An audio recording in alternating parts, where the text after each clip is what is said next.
আজান, যার মানে হচ্ছে আহ্বান করা, যার মূল উদ্দেশ্য হলো অবগত করানো। ঐতিহাসিকভাবে মুসলমানদের 5 ওয়াক্ত নামাজের জন্য দৈনিক 5 বার মিনার থেকে উচ্চস্বরে আজান দেওয়া হয়। কিন্তু আপনি কি জানেন, এই আজানের মধ্যে লুকিয়ে আছে অলৌকিক এক গণিতের খেলা, যা জানার পরে আপনি হতবাক তো হয়ে যাবেন, বরং আল্লাহর উপর আপনার ঈমান আগের থেকে আরো বেশি বেড়ে যাবে।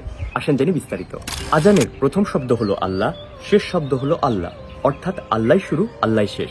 আজান শব্দটি পবিত্র কুরআনে রয়েছে সর্বমোট 5 বার। আমাদেরকেও প্রতিদিন নামাজ আদায় করতে হয় 5 ওয়াক্ত।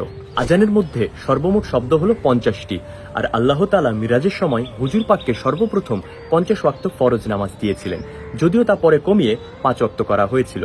কিন্তু বুখারী শরীফের 3207 নম্বর হাদিস বলে, একজন ব্যক্তি যদি 5 ওয়াক্ত নামাজ পড়ে আল্লাহ তাআলা তাকে 50 ওয়াক্তের সওয়াব দিবেন। সুবহানাল্লাহ।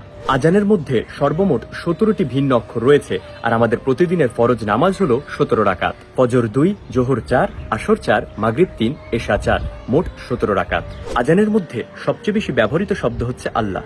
আল্লাহ শব্দের আলিফ অক্ষরটি সম্পূর্ণ আজানে রয়েছে 47 বার, লাম অক্ষরটি রয়েছে 45 বার এবং হা অক্ষরটি রয়েছে 20 বার। সুতরাং 47 যোগ 45 যোগ 20 সমান 112। আর পবিত্র কুরআনের 112 নম্বর সূরা হচ্ছে সূরা ইখলাস, যে সূরায় আল্লাহ তাআলা নিজের পরিচয় দিয়েছেন। সুবহানাল্লাহ।